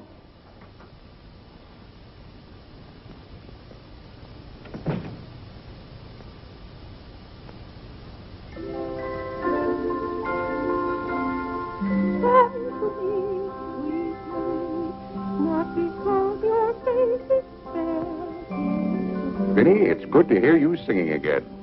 But your smile so pure and sweet makes my happiness complete. Makes me falter at your feet, sweet Marie. Oh, on the way uptown, I stopped in at Tiffany's and bought you a little something. Thought you might like it. Claire, what a beautiful ring. I'm glad it pleased you. Oh, Claire, how sweet of you. I don't know how to thank you. Well, it's thanks enough for me just to have you up and around again. You know, when you're ill, Vinny, this house is like a tomb. There's no excitement. That's the loveliest ring you ever bought me. Now that I have this, you needn't buy me any more rings. Well, if you don't want any more... What I'd really like now is a nice diamond necklace. Vinny, do you know how much a diamond necklace costs? Yes, I know, Claire, but don't you see, you're giving me this shows I mean a little something to you. Now, a diamond necklace. Good heaven. If you don't know by this time how I feel about you. We've been married for 20 years, and I've loved you every minute of it. What did you say, Claire? I said we've been married for 20 years, and I've loved you every minute of it. But if I have to buy out jewelry stores to prove it, if I haven't shown it to you in my words and actions, I might as well... Well, what have I done now? It's all right, Claire. I'm just so happy. Happy? You said you loved me. This beautiful ring. That's something else I didn't expect. Oh, Claire, I love surprises. Well, that's another thing I've never understood about you, Vinny. Now, I like to know what to expect. Then I'm prepared to meet it. Yes, I know, Claire, but life would be pretty dull if we always knew what was coming. Well, it's certainly not dull around here. In this house, you never know what's going to hit you tomorrow.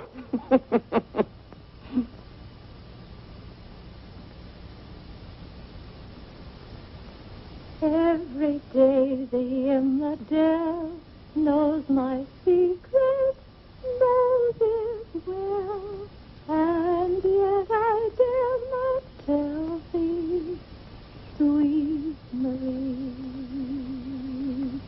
sweet Marie, Sweet Marie, come to me, come to me. not because your face is fair, love to see. Love to see. Every daisy in the dell knows my secret, knows it well, and yet I dare not tell. Sweet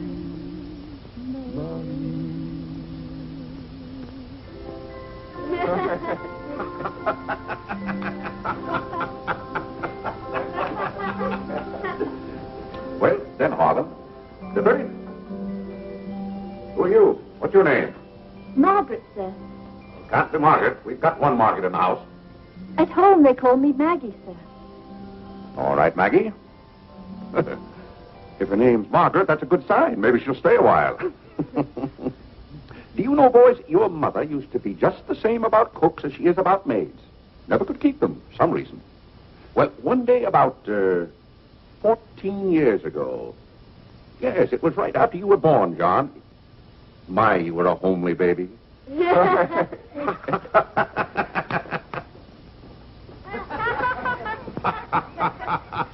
you, Margaret. Good morning, boys. Good morning. Good morning, Mother. Good morning, Claire. Morning, Vinny. Why, you look as though you were dressed for a wedding. Do I, dear? Yes. Have a good night? Yes, thank you, Claire. Sit down, Vinny. Sit down, boys. Oh, thank you, Clarence. Well, seems to me everyone's all dressed up this morning. What's on the program for this fine day? Well, this afternoon, May Lewis's mother is giving a party for everyone in May's dancing class. Harlan's going to that. I don't want to go, Mama. Harlan, don't you want to go to a party and get ice cream and cake? May Lewis always tries to kiss me. When you get a little older, you won't object to girls wanting to kiss you. Will he, Clarence?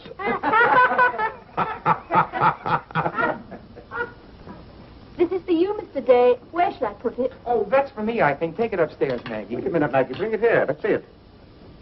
See, it's for me, Father, Clarence Day, Jr. Let me look. Well, that's from McCreary's.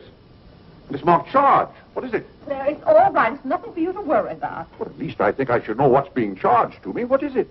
Claire, stop your fussing. It's a new suit of clothes for Clarence, and it isn't costing you a penny. It's marked charge $15. It's costing me $15.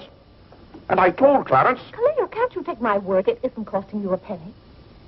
I'd like to have you explain why it isn't.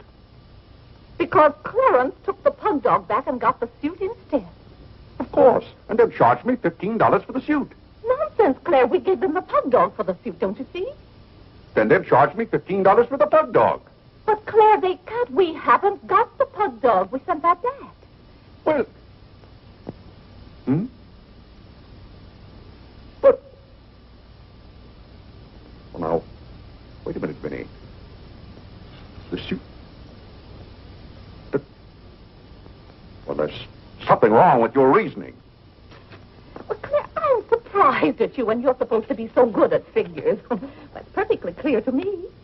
Vinny, they're going to charge me for one thing or the other. Don't you let them.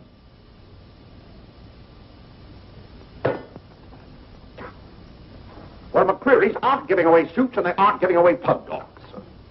Why, it should be clear to a child that if Clarence sent the pug dog back, they... Well... I will not have that botanical freak in this room. John, have you been going around this town selling medicine? Yes, Mother. Dog medicine? No, Mother, not dog medicine. This letter from Mrs. Sprague says you sold her a bottle of this medicine and that her little boy gave some of it to their dog and it killed him. Now she wants $10 from us for a new dog. Here, let me see that letter. Well, he shouldn't have given it to a dog. It's for humans. Why, it's Bartlett's beneficent balm made from a secret formula. Have you been going around among our friends and neighbors selling some patent nostrum? But it's good medicine, Father. I can prove that by Mother. Vinny, what do you know about this? Well, nothing, Claire. But I'm sure John... No, I mean that day Mother was... That's enough. You're going to every house where you sold a bottle of that concoction and buy it all back. But it's $1 a bottle. I don't care how much it is.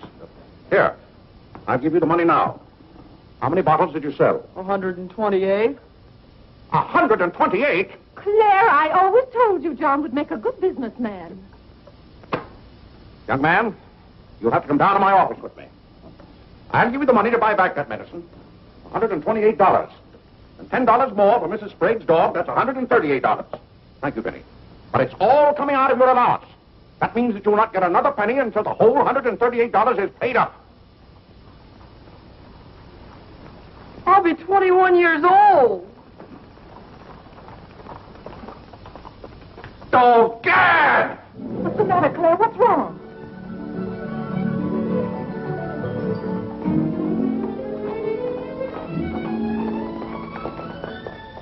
Those gypsies are back. Don't anyone answer the door. They're moving in on us again, bag and baggage. I won't have it, I tell you. I won't have it. Now, Claire. Don't let them in. Claire, hush up. They'll hear you. Tell them to get back in that cab and drive right on to Ohio. As if we could turn our own relatives away. But they're extravagant enough to take cabs when horse cars are right by our door. And now you be quiet and behave yourself. John, come help with the baggage. Why do they always have to pounce on us without any warning? Cora, Mary. Well, it's so good to have you back again. How are you, Vinny? We've been so worried about you. I'm fine now. Did you have fun in Springfield? What? John! My, you're still growing. Thank you, Cousin. John, go get the baggage. There's a sweat. How are you, darling? Fine, thank you. And little Harlow. Have you been a good boy? No. Claire, the girls are here. Cousin Claire, here we are again. My, it's so nice to be back. How do you do, Mr. Day? How do you do? Come and sit down and have some breakfast with us. Oh, we had breakfast at the depot. Well, we practically finished ours. I haven't finished my breakfast. Well, then sit down, Claire. Come and have a cup of coffee anyway. Oh, Mary, thank you, sit over Benny. there. Cora, Maggie, clear those places. My, this seems so natural. Claire, don't let your kippers get cold. Maggie, serve some coffee. Yes. Oh, where's Clarence? He must be upstairs moving his things so you can have his room again. Oh, Vinny, we can't stay overnight. Grandpa Edison's been sailing very fast, and that's why I have to hurry back. We're leaving on the 5 o'clock train this afternoon. Well, Cora, it certainly is good to see you again.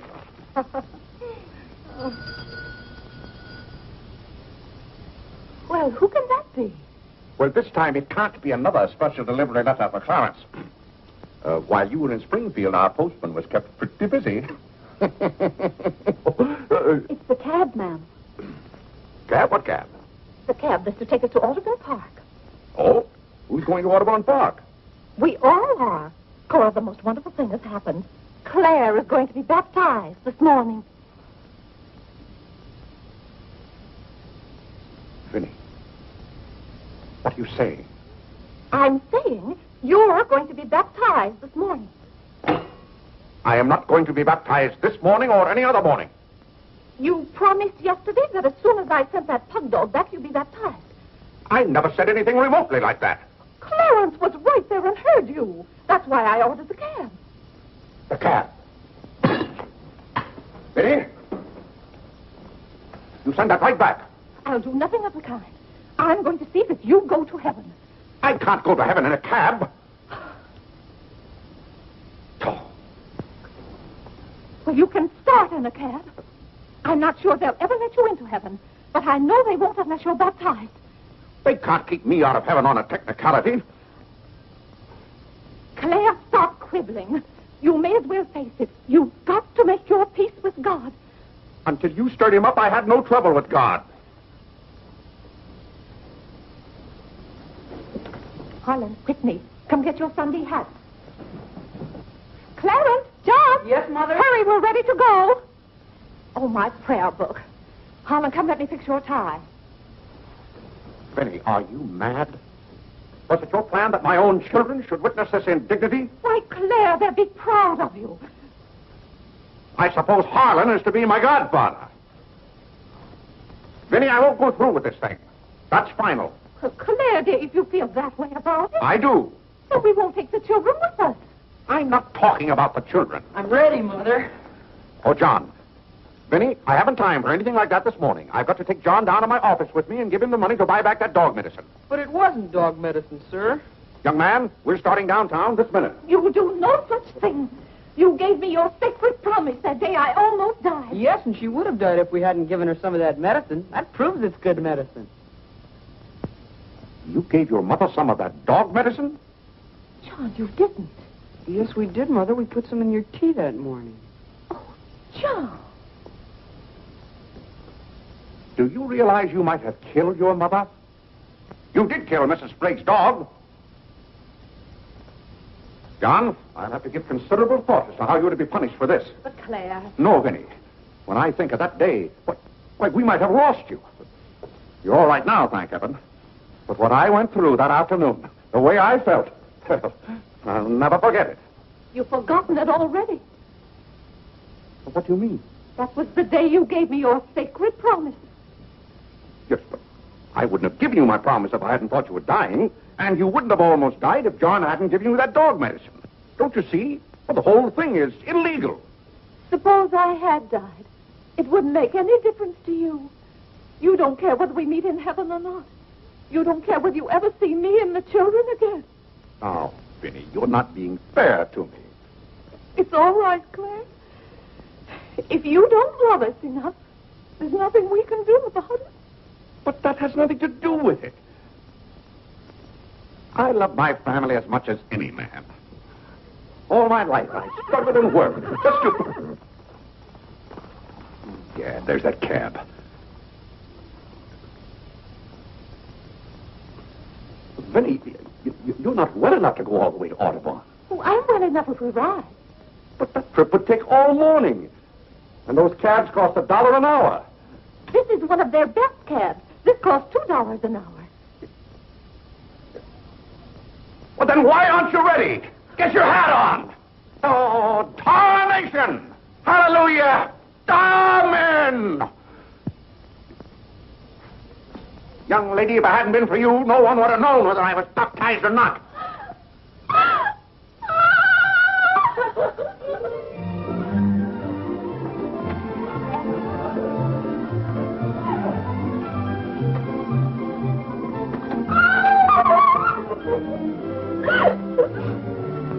Oh, Gad!